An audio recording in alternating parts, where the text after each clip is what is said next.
3 little girls. 6 plastic bags.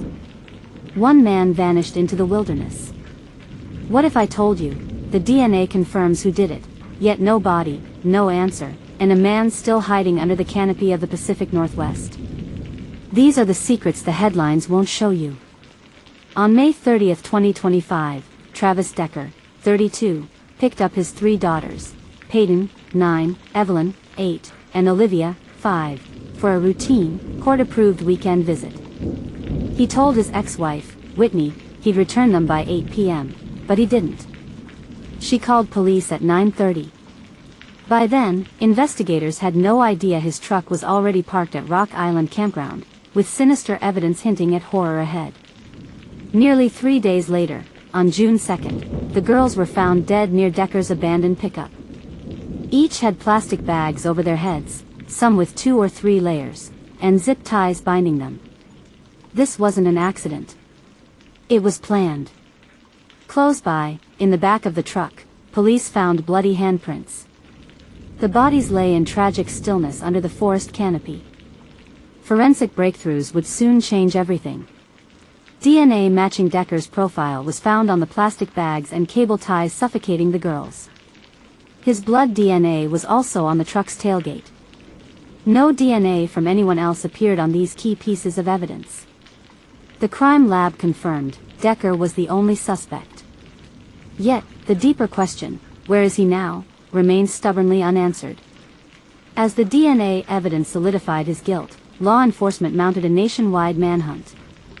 The FBI, U.S. Marshals, and local agencies combed forests, mountains, and trails. Campgrounds were closed from August 24th to 26th as search efforts intensified. Hundreds of tips, including sightings in Canada and Idaho, were pursued, but most led nowhere.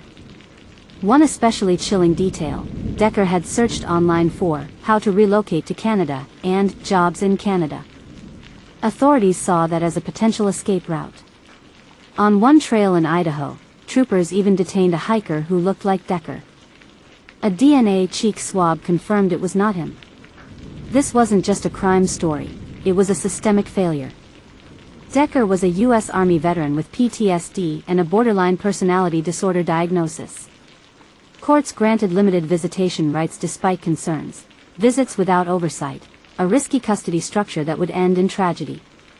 His ex-wife noted unusual behavior: screaming at night, sleeplessness, erratic moods, mental health distress that was never fully addressed.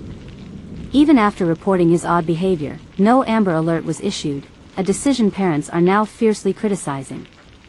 Months into the hunt, leads dried up. Clue fatigue set in. Officials raised the possibility that Decker has help. Someone sympathetic might be supporting him. The manhunt was scaled back in July, shifting to less intensive coverage.